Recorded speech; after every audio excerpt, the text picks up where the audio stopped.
Hello guys, how are you? I'm Hardeep Singh. Welcome back to your own YouTube channel. IELTS updates and recent exams. For more updates related to recent IELTS exam writing test topics, listening, reading, practice test, and speaking, you got guesswork. Please, guys, participate in everyday listening and reading practice test to achieve your desired band score in your actual IELTS exam. Please hit the like and subscribe button. Press the bell icon for the upcoming notifications. Don't forget like, subscribe and share my YouTube channel and my Facebook page, IELTS updates and recent exams. Part 1. You will hear a tutor and some students discussing science and ethics. First, you have some time to look at question 1 and 2.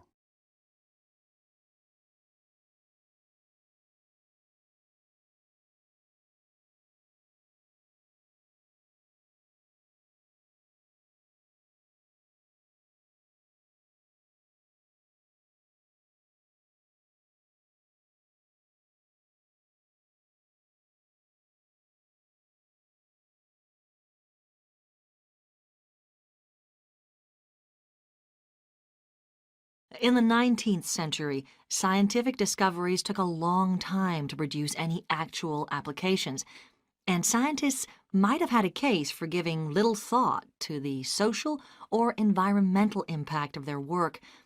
That all changed in the 20th century, with the huge advances first in physics and then in biology. Science started to play a much more important role in our lives, and the relationship between scientists and society became much closer. Many scientists became increasingly concerned about the ethics of what they were doing, as they quickly saw the consequences.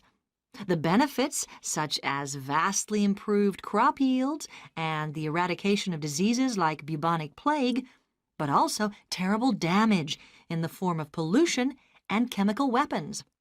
Yes, but some scientists still claim even today that their only duty is to make public the findings of their research. They need to do that, of course, but I think the key points are that they ought to stop making any distinction between pure science and applied science, because in practical terms it no longer exists. And also they must accept full responsibility for the consequences of their work. Before you hear the rest of the conversation, you have some time to look at Questions 3 to 10.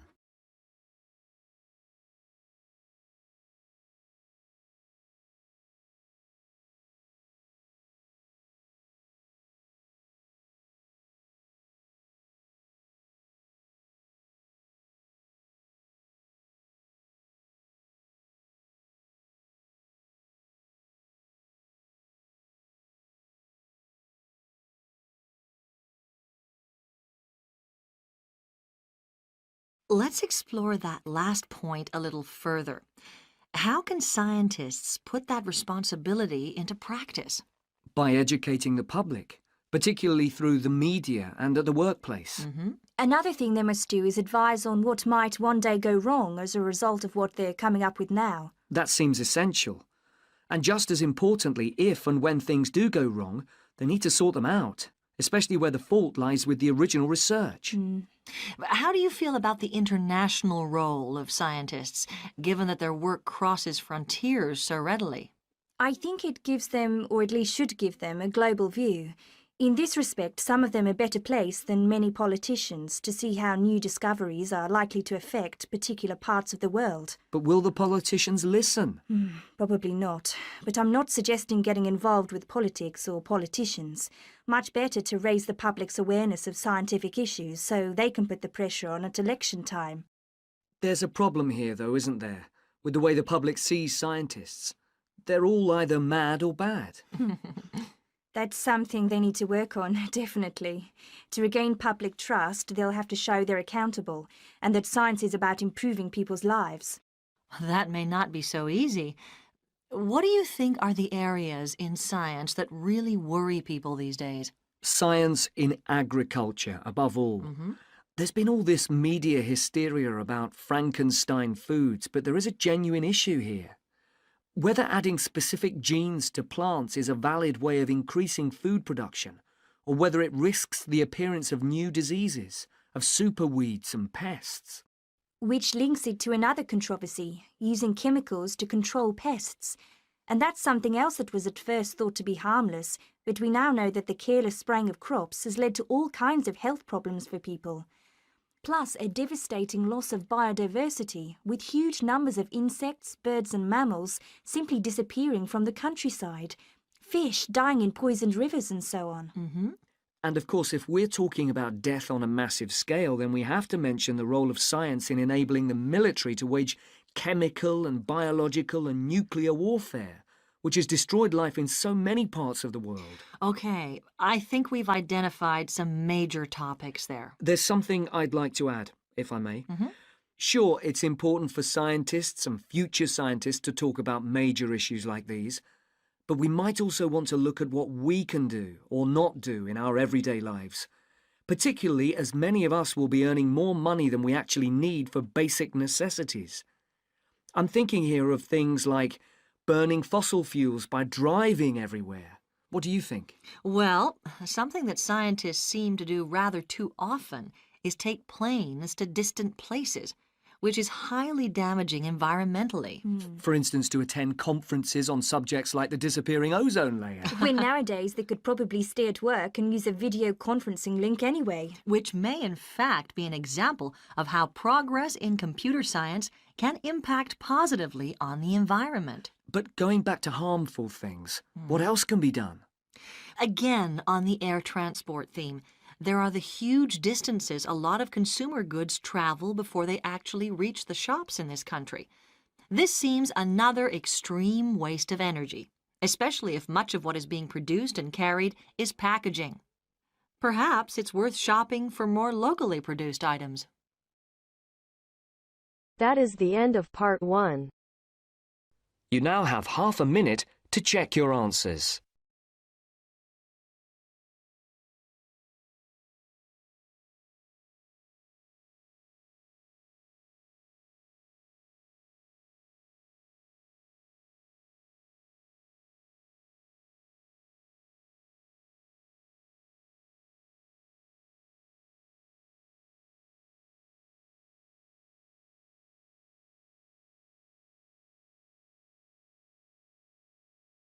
Now turns to part 2. You will hear a business studies student called Sam talking to his tutor about an IT project he is going to do for a local company called Turner's. First, you have some time to look at questions 11 to 16.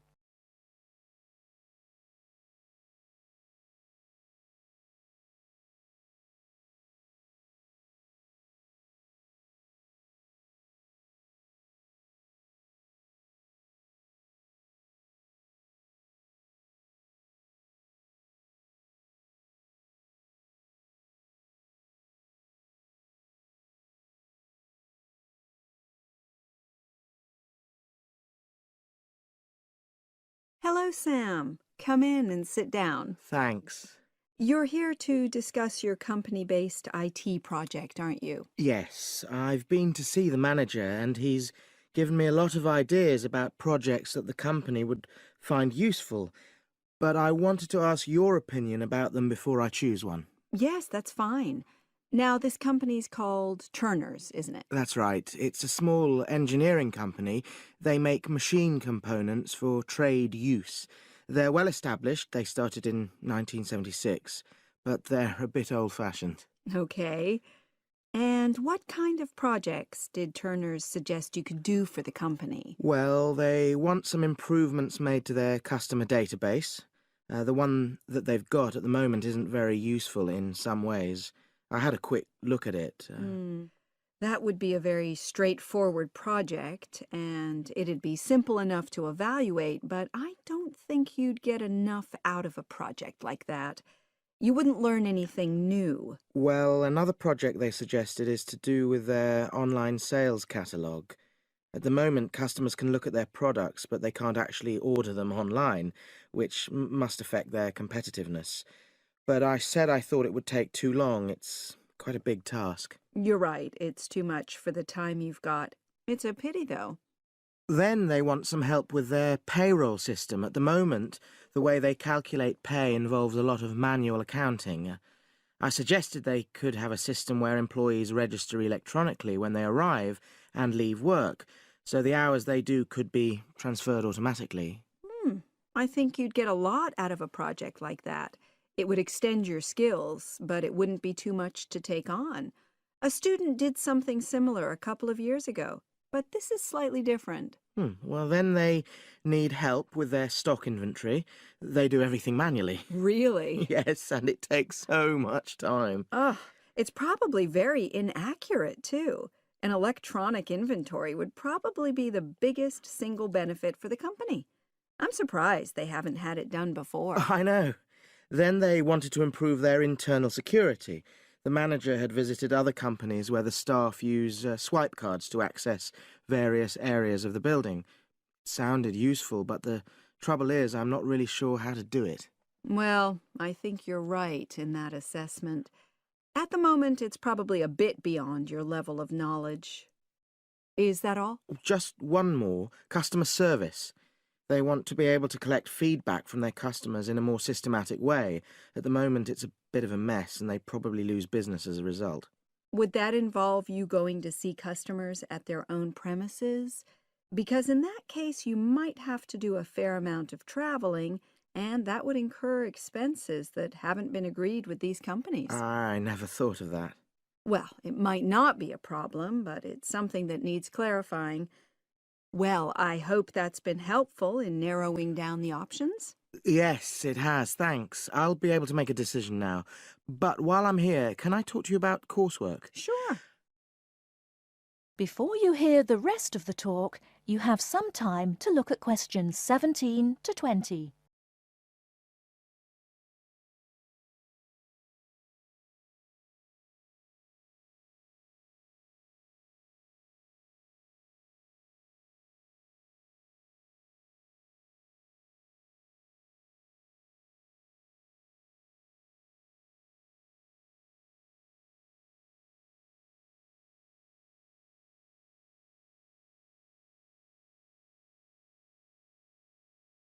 I'm not very happy about the way our group assignment is working. There are some problems. Oh dear. Are people just not getting on with each other? That's the worst thing. Actually, we're all friends, it's not that. But when we're having a discussion about the assignment, one or two people end up doing all the talking and the rest don't say anything. It's a bit frustrating because we need plenty of debate. Well, that's a common observation. You're studying in a group with people from all over the world, and you all have your own ways of participating. In some places, students are more used to listening than talking, and vice versa. I suppose you're right. I'll try to remember that. Does everyone pull their weight as far as sharing the workload is concerned? I'd say they do, yes. And our group elected a leader. She's very good at making sure no one's overloaded. But personally, I feel that there are just too many of us in the group. Whenever we try to arrange a meeting, there's always at least one person who can't make it. It's not anyone's fault, it's just that we've all got slightly different timetables. Well, I'm glad you've talked to me about it. Feedback is always useful. Is there anything else you're concerned about? There are a couple of problems with lecturers that all the students are talking about. Last semester, we had negative feedback about the way lectures were organized. There were several occasions when the wrong room had been booked or the same room had been booked twice, that sort of thing. Is that still a problem? That hasn't happened at all as far as I know. Oh, good. It's sorted out then. But I don't know the reason, but some of the staff often turn up late, so we miss 10 or 15 minutes of our lecture time. It might be because they've been copying handouts for students. I think there's a queue for the machine sometimes. Well, I'll look into that. Thank you for telling me. Anything else? The other thing is that it can be very difficult to get to see a lecturer individually. They're all very supportive and friendly when you do manage to find them, but often they're not in their office, even at times when they're meant to be available for consultation. Okay, that's helpful. Now, before you leave, That is the end of part 2. You now have half a minute to check your answers.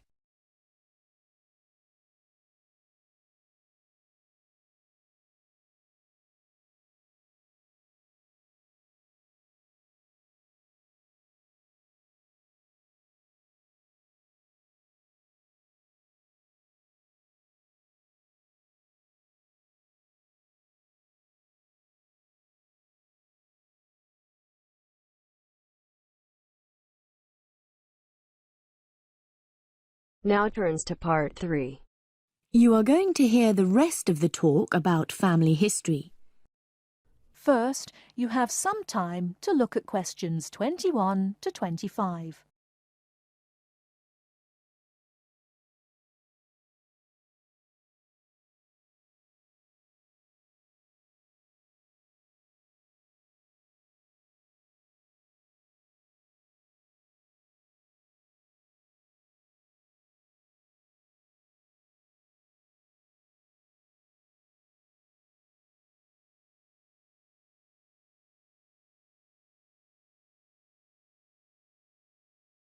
So, that's a few ideas about getting information.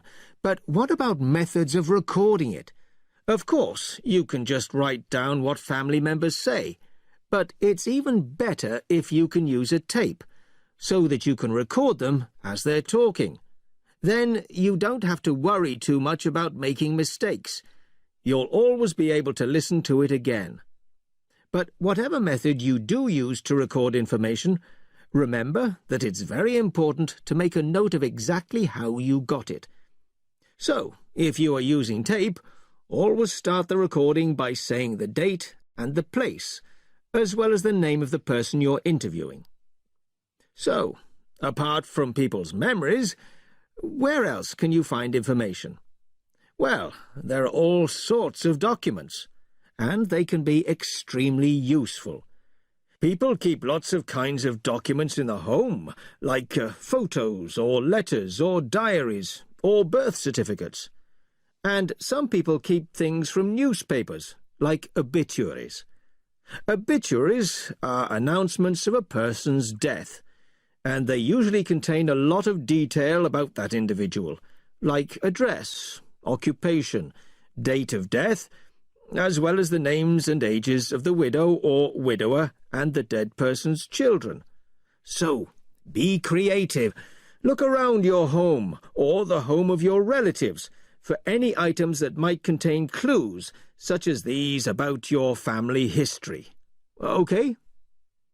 Before you hear the rest of the talk, you have some time to look at questions 26 to 30.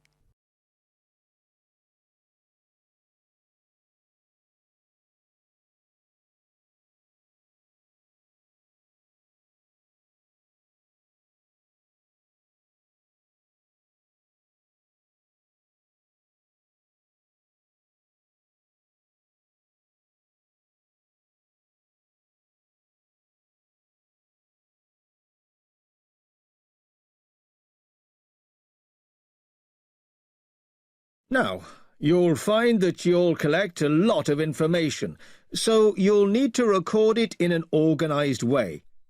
I'd recommend that you use an ancestor chart, like this one here. Can you all see? Ancestor charts act like maps. They link 4 or 5 generations in a family tree, so they're very convenient, and they don't cost anything. You can get as many as you like. You just download them free from the internet. Then you fill them out as you go along, and for each individual you record all the key information next to their full name. It's very convenient. Now, at this point, I'd just like to give you a couple of tips about filling in the ancestor sheet. First of all, I'd advise you to use pencil, at least until you have definite evidence for the information you're recording. Secondly, as well as recording official names, I mean given names, it's worth writing any nicknames down. You know, these are the short names that people call you when they know you very well. And you can show them by using quotation marks. That's ancestor charts, then. They really do save a lot of work. Now, before I show you how to go about confirming the information you've collected... That is the end of part 3. You now have half a minute to check your answers.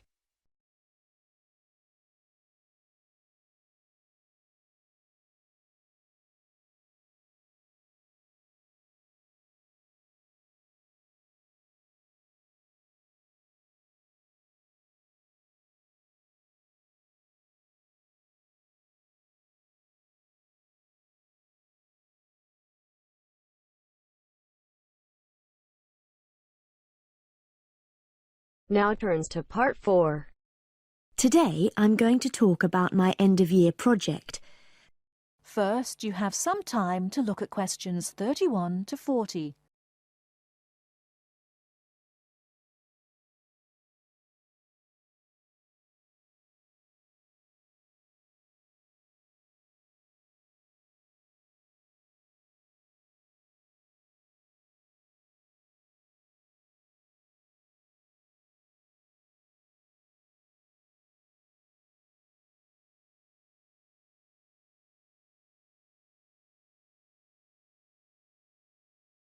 Good morning. Today I'm going to talk about my end-of-year project.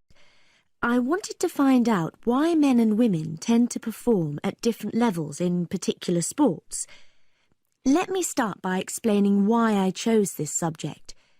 Now, as some of you may know, I'm an enthusiastic long-distance runner myself, but I have never felt particularly worried about the fact that I usually finish several minutes behind my male counterparts. How it all started was when a first-year student approached me because he'd read an article about why women swimmers never compete successfully with men and wondered if I could look into the issue in regard to running. My tutor confirmed that a lot of interesting research had been done on this issue, and also I knew that whatever I found out was likely to be useful in training programs I run at a local girls' school. So, I started doing some preliminary reading, and what I found out was a mixture of the expected and the unexpected. It didn't come as all that much of a surprise to learn that male runners have more muscle and women more fat, and this accounts for most of the difference in sports performance between men and women. This is normally caused by differences in hormones. A male hormone, testosterone, builds muscle, whereas a female hormone, estrogen, causes fat to accumulate. Of course, this was something that we learnt about very early on in sports science. But then I began reading about the nature of muscle, and this is where I found something that did surprise me. Men and women have exactly the same type of muscle fibres, which means that they are capable of fuel burning at the same rate. I was also reading some very interesting research on differences between the average height of men and women. We all know, of course, that men are much taller on average than women, but what this means is that women actually work much harder because they have to take a lot more strides to cover the same distance. I hadn't understood that before I read this research. So, I set up my own small-scale research project to investigate some of these points and a few others. I asked for men and women volunteers from the university running club, and I timed their speed in a race. Then I worked out proportions by dividing a person's running time by their height. And what I found was that by this measure, men were only slightly ahead of the women. For my second experiment, I put weights on the men's shoulders, so that the men and women would have the same height-to-weight ratio. I found that under these conditions, the women actually ran faster than the men. In my last experiment, I decided to look at what is called elasticity, by measuring how high the men and women could jump. And I found that my male and female participants had equal levels of jump power. That is the end of part 4. You now have half a minute to check your answers. So guys, don't forget like, subscribe and share my YouTube channel and my Facebook page, IELTS updates and recent exams. For more updates related to recent IELTS exam writing test topics, listening, reading, practice test and speaking, you got guesswork.